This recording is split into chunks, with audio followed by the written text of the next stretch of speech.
పశ్చిమాసియాలో ఉద్రిక్తతలు భగ్గుమంటున్నాయి. చమురు ట్యాంకర్లపై దాడులు కొనసాగుతున్నాయి.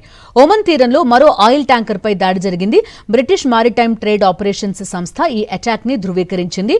ఒమన్ తీరానికి 19 నాటికల్ మైళ్ల దూరంలో ఘటన జరిగినట్టు తెలిపింది. కాగా చమురు ట్యాంకర్లో ఉన్న సిబ్బంది సురక్షితంగా ఉన్నట్టు తెలిసింది.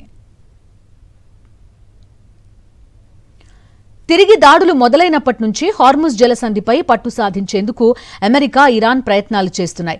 ఈ క్రమంలోనే హార్ముజ్లో వాణిజ్య ట్యాంకర్లను టెహరాన్ టార్గెట్ చేస్తోంది. చమురు ట్యాంకర్లపై ఇరాన్ దాడుల నేపథ్యంలో ఇటీవల భారతీయ నావికుడు ఒకరు ప్రాణాలు కోల్పోయారు. మరో 6 గాయపడ్డారు.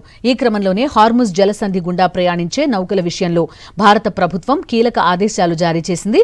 హార్ముజ్ గుండా రాకపోకలు సాగించే నౌకల్లో భారతీయ నావికులను నియమించకూడదని సముద్రయాన నియంత్రణ సంస్థ డీజీఎంఏ స్పష్టం చేసింది.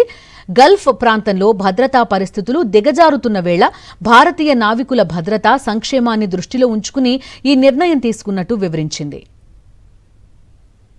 మరో భారీ ఉగ్ర కుట్రను భగ్నం చేశారు గుజరాత్ ఉగ్రవాద నిరోధక దళం పోలీసులు. జైషే మహమ్మద్ టెర్రర్ మాడ్యూల్ ను ఛేదించారు. పాకిస్తాన్ కేంద్రంగా నడుస్తున్న ఈ ఉగ్రముఠాతో సంబంధం ఉన్న 5గురిని అరెస్ట్ చేశారు.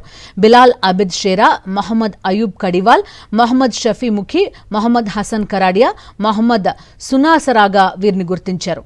ఇందులో 3 టెర్రరిస్టులు జైషే టాప్ కమాండర్తో టచ్లో ఉన్నట్టుగా వెల్లడించారు.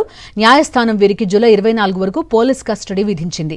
ఇటీవల 8 మంది జైషే అనుమానితులను గుజరాత్, మధ్యప్రదేశ్ రాష్ట్రాల్లో గుజరాత్ ఏటీఎస్ అరెస్ట్ చేసింది. దేశంలో ఉగ్ర కార్యకలాపాలు నిర్వహించేందుకు ఒక నెట్వర్క్ కోసం వారు యత్నిస్తున్నట్టుగా తెలిపింది. వారిని విచారిస్తున్నప్పుడే ఈ 5గురి పేర్లు బయటకొచ్చాయి. దేశవ్యాప్తంగా టైం బాంబ్ పేలుళ్లకు ఈ ముఠా కుట్రలు చేస్తున్నట్టు దర్యాప్తులో గుర్తించారు పోలీసులు. ట్రయల్ కూడా నిర్వహించినట్టు తెలిపారు.